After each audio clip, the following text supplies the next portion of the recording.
ini semua pelayanan. Saudara nggak bisa. Jadi nggak mungkin kita katakan kudus terus kita tersungkur. Enggak.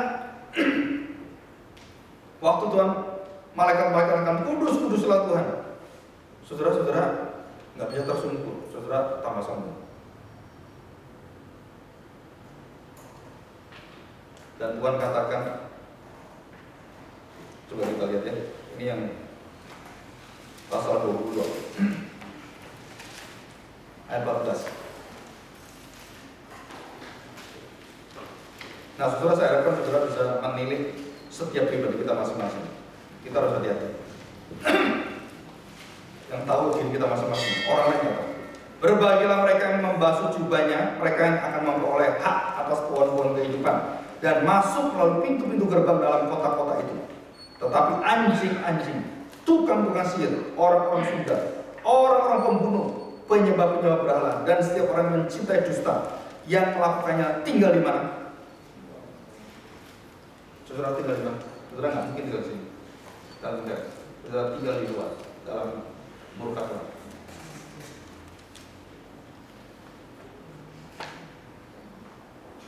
Jadi kalau mulut kita, saudara lihat mulut kita gitu ya, nggak pernah bisa ngomong jujur. Saudara penuh dengan tipuan dan dusta. Saudara tahu, saudara tidak bisa ngomong jujur.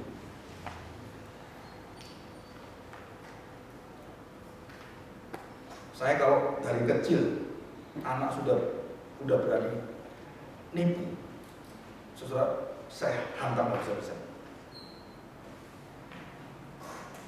Mulai nipu, saya tahu ini nggak benar. Kalau kamu nggak ngaku, kamu bukan anakku lagi. Keluar, masuk panti asuhan. Anak saya semua alami ini. Kalau kamu nggak ngaku, keluar. Termasuk saya dengan suami istri. Tanya jujur-jujur nggak ada. Kami nggak pernah tertutup hal uang apapun. Nggak ada yang ditutup. Semua tertutup. Sama sekali. Maka saya katakan coba, kalau pelayanan ini bisa dibangun dengan luar biasa dan hati kudus di hadapan Tuhan dan tidak ada yang perlu ditutupi semua, maka sistem yang ada dalam diri kita itu harus juga sama. Saudara nggak mungkin, oh ya Pak, rohani boleh, tapi dalam ini nggak boleh, nggak bisa. Saudara.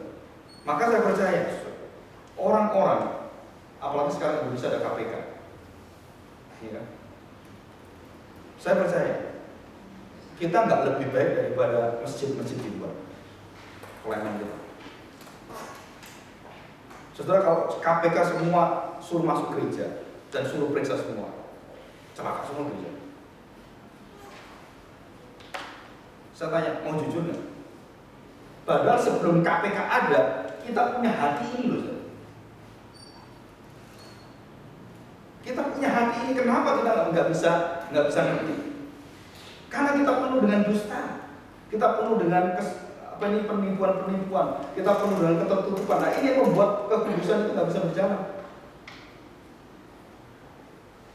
Nggak bisa, saudara. Kenapa bisa nggak jalan? Kenapa jemaat di Yerusalem itu nggak bisa berkembang dengan luar biasa? Karena ada dosa Ananias dan Safira yang harus Tuhan binasakan. Gak main-main, mereka dibinasakan. Tidak jujur, tidak kudus, langsung binasa. Sekarang kita tanya, apakah kita ini jujur melayani Tuhan? Apakah kita betul-betul kudus di hadapan Tuhan? Kalau kita katakan, Pak, masih belajar, ya puji Tuhan, masih belajar gitu ya. Tapi kalau saudara sengaja memang tidak mau sungguh-sungguh kudus, nah saudara berada di luar. Dan Tuhan tidak hitung sehebat apa pelayanan di gereja. Mau pendeta kek, mau pemimpin gereja, mau siapapun, nggak akan dihitung. Kenapa sih? Karena dari hati itu, kalau dia jujur terbuka, waktu kita buka semua, nggak masalah. Ahok mengatakan, saya setahun bisa tabung 1,8 miliar dari uang perjalanan, dan gaji saya cuma nggak sampai 10 juta. Saudara, ada nggak orang jujur kayak gini? Nah, begitu dia terbuka, siapa yang nggak senang? Orang pendusta semua nggak senang. Betul nggak? Loh, saya ngomongin betul nggak? Kalau Ahok seperti Jokowi gitu ya, takut semua koruptor itu kenapa? Karena dia akan menghantam semua orang itu. Nah, saudara, di gereja harusnya jauh lebih hebat daripada sistemnya Ahok dan Jokowi. Harusnya.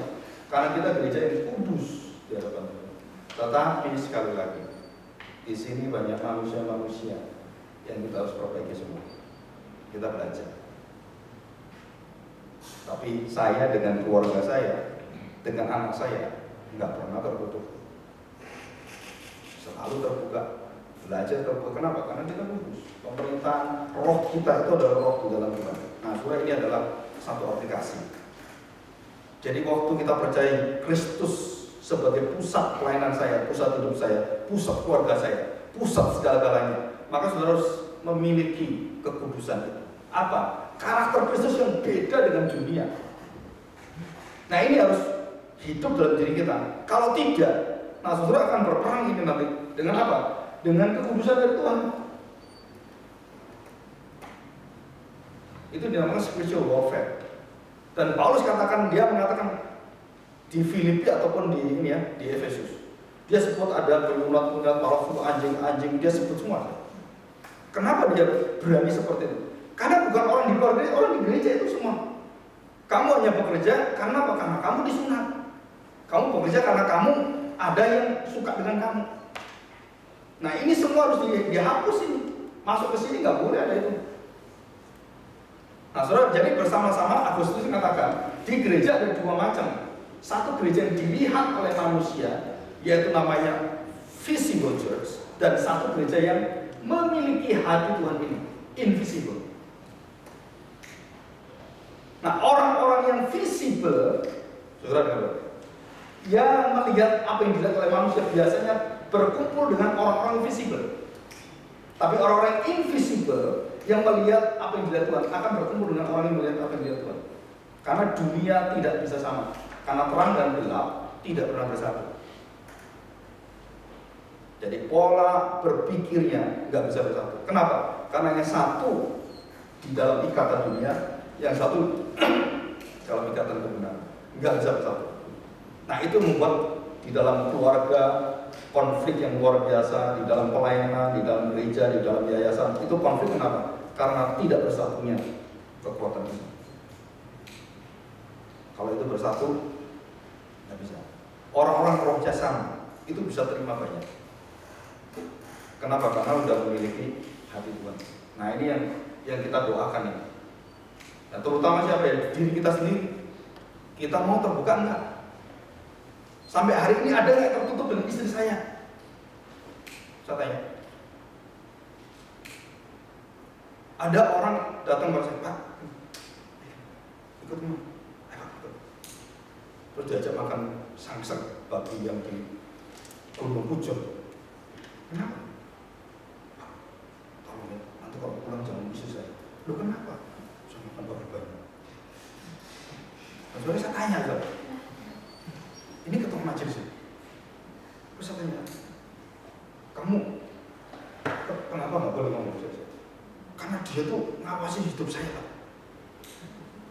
Tak boleh ini, Pak.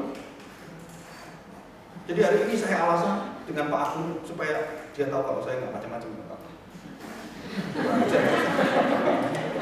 Enak tuh makan sangseng. Setengah babi kecil itu, bayi itu, setengah tuh. Terus saya tanya, mulai kapan hidup seperti itu? Oh, sejak saya muda, Pak. Belum kamunya seperti ini. Dan saya hidup untuk diri saya sendiri. Saya beritahu dia. Saya tanya, kenapa gerejamu tidak berkembang? Saya beritahu, salah satu sebab adalah engkau memakai cara hidupmu. Jadi dia tutupi bagaimana kalau istrinya aja bisa, orang lain apalagi, kan? Loh, betul nggak? Ya kita doakan supaya kita jangan seperti itu. Ya. Saya kaget juga, jangan bisa saya, sama-sama enak nih. Begitu dia stroke, cari siapa? Yang dipelihara siapa? Istrinya. Ya, oke, mari kita berdoa ya. Bapak, kami bersyukur di hadapan Tuhan. Kami tahu bahwa pemerintahan kerajaan adalah ketat dan tidak mungkin kami tawar dan tidak mungkin kami ganti ataupun kami lawan. Tuhan, sungguh kuasa itu begitu luar biasa. Dan kami mohon pertolongan daripada Roh Tuhan yang terus dengan lengkap sempurna mengelilingi hati kami dan setiap orang percaya, dan khususnya keluarga-keluarga kami, Tuhan. Dan kami tahu, Tuhan, bahwa kami bukan manusia yang sudah disempurnakan tanpa kelemahan apapun. Tapi kami belajar dari kelemahan kami menuju serupa dengan Kristus. Sehingga kami bukan hanya bisa membuka siapakah diri kami, tetapi kami juga bisa berkata kepada Tuhan, Tuhan, jadikan kami hamba-hamba-Mu yang terbuka bagi orang lain, sehingga orang lain belajar banyak hal dalam diri kami, sehingga tidak ada sesuatu yang bisa menutupi kemuliaan Tuhan, dan tidak ada dosa yang bisa mengalahkan kasih Tuhan, karena kasih menutupi begitu banyak sekali dosa-dosa. Maka kami percaya, Tuhan, pada hari ini kami bukan hanya mendengarkan seminar ini atau pengajaran ini, tetapi yang istimewa adalah kami mau hidup sungguh-sungguh di hadapan Tuhan. Dan itulah kuasa membuat orang lain datang kepada Tuhan melalui hidup kami. Bukan kami menyetop mereka, membuat gereja itu akhirnya ditinggalkan karena orang-orang yang munafik di dalamnya. Tapi kami terbuka, Tuhan. Kelemahan kami juga kami akui. Maka orang akan belajar di gereja itu kami diterima sebagai orang-orang berdosa. Tuhan ampuni dan kami saling mengasihi. Dan itulah kekuatan gereja, Tuhan. Dan tidak ada di tempat yang lain. Karena persekutuan bersama dengan Engkau membuat kami bisa melakukan banyak perkara, Tuhan. Kami manusia yang tidak mungkin mengerjakan pekerjaan Tuhan yang hebat itu. Tetapi ketaatan kami dengan setiap orang-orang yang Kau satukan dengan hati yang sama, meninggikan Tuhan, memuliakan Engkau di atas segala-galanya di dalam Kristus Anak-Mu, maka kami percaya, Tuhan, hidup kami akan dipakai sebagai misi Tuhan yang begitu kaya. Baik itu perbuatan-perbuatan baik kami dengan ucapan syukur itu akan Tuhan pakai sebagai benih Injil, benih kasih Tuhan, sehingga orang akan datang berkumpul memuji-muji Engkau bersama-sama dengan kami. Terima kasih, Tuhan. Biarlah segala kemuliaan dan hormat kami persembahkan dalam nama, di dalam nama Tuhan Yesus kami serahkan doa kami. Amin. Oke, sampai ketemu.